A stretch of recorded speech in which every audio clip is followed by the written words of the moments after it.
Les intelligences non humaines de l'intraterre se dévoilent, se montrent, font reconnaître leur présence émergeant du cœur de Gaïa et communiquent pour guider les consciences humaines. Je vais vous raconter une histoire qui est en relation avec des contacts, avec des entités intraterrestres. Je vais d'abord commencer par un événement que j'ai vécu. Ça se passait au mois de décembre, c'était pendant la nuit, donc il faisait nuit, j'étais en train de rouler, je me rendais à un rendez-vous pour préparer une conférence avec un groupe d'amis vers Pau. Et à ce moment-là, j'étais sur la route, donc en train de rouler, et sur le pare-brise, j'ai vu apparaître une image. Et à travers cette image, j'ai reconnu tout de suite que c'était une entité vivante qui était en train de s'adresser à moi et que quelque part elle m'avait déjà préparé pour être dans ce contact avec elle, mais que c'est elle qui a décidé où, quand et comment. Et pendant cette séance-là,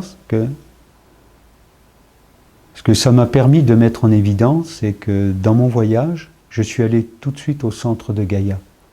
Et tout le voyage qui s'est passé, ou le périple, c'était au centre de planètes, à centre de planètes et à centre de constellations. Ce voyage au centre des choses, pour moi, tel que je suis incarné, et avec l'âme, la voie qu'elle a choisie, ça doit se passer comme ça.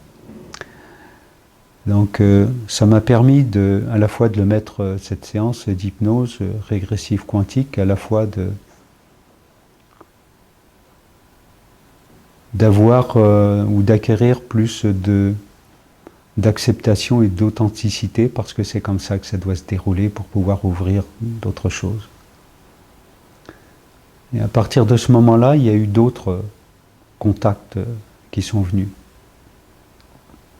C'est-à-dire que, à un moment, la taupe va se métamorphoser dans quelque chose de plus humain. Et le corps va se préciser, ça va devenir un corps plus féminin, avec toujours une peau recouverte de poils. On peut imaginer que, pour partager ce que j'ai vu, c'est de voir un corps de femme avec des yeux de taupe et avec sur la peau des poils de taupe, gris, argentés, et avec des grands pieds et des grandes mains, avec énormément de